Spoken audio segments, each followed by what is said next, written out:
more of an artist than I was a writer when I was growing up.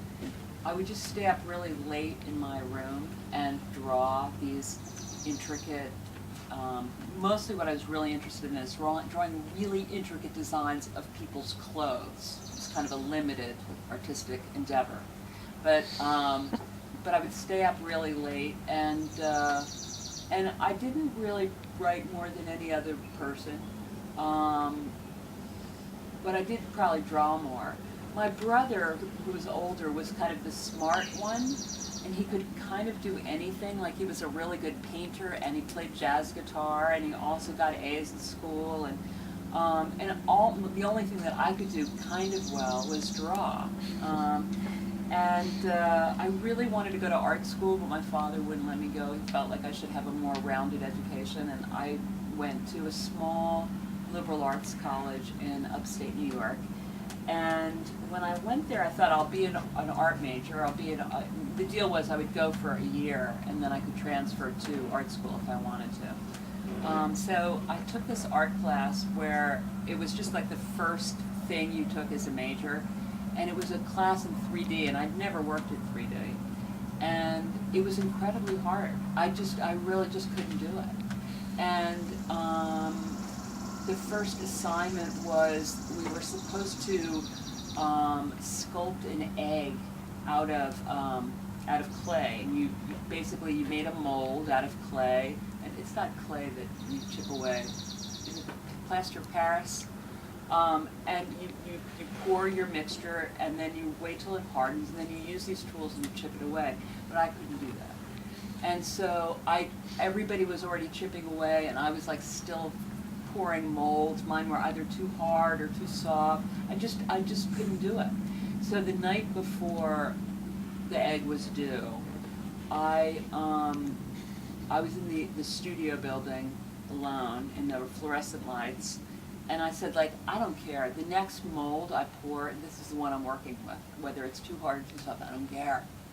And so it was too soft. And what I wound up doing was molding it with my hands. And the next day in that art class, the professor picked up my egg, and he used my egg to exemplify everything he did not want us to do. So basically, like, my one thing, like, it wasn't like I was like my brother where I could just switch to science or go play guitar, or, I didn't have anything else. And I had always been a really bad student, and I always worked just like the night before, and that term I was taking a terrible class called, it was about the Middle Ages, and we were supposed to write a diary from the point of view of a person living in medieval France, and based on a book that we read that I didn't read. So the night before, I was sort of like skimming the book, and I wound up sort of just coming up with this diary of this person's life, and the teacher, I just had been doing really poorly in all my classes, and the teacher called me out of the room when she was handing back the papers. And she called me out, and I thought, I am so cooked. And she said, you need to be a writer.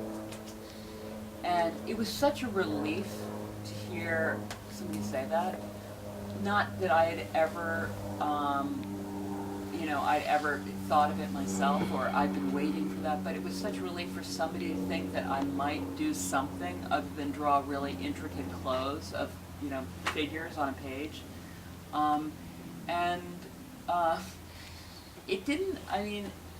It took a long time for me to, after that one kind of compliment or whatever, it took a really, really long time for me to get another one.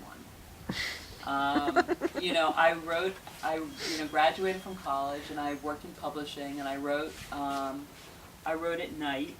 That's when I started writing really seriously. I wrote at night in the office after everybody had gone. I lived in New York, and the office building was deserted, and it was just a perfect place to write. And I got into a class, like a night class at Columbia, that I really liked. The teacher was really great, and it was a night class. It was filled with people who worked during the day and who were older, and I was probably like the youngest person in there, and definitely the worst writer. But I felt just sort of exalted being in the class, being a part of the class, and based on that, I went to graduate school, which was nothing like that class. For one thing, the only thing you really want to hear, or the only thing I really wanted to hear in graduate school was, "You're a good writer." And that was a thing that nobody ever says.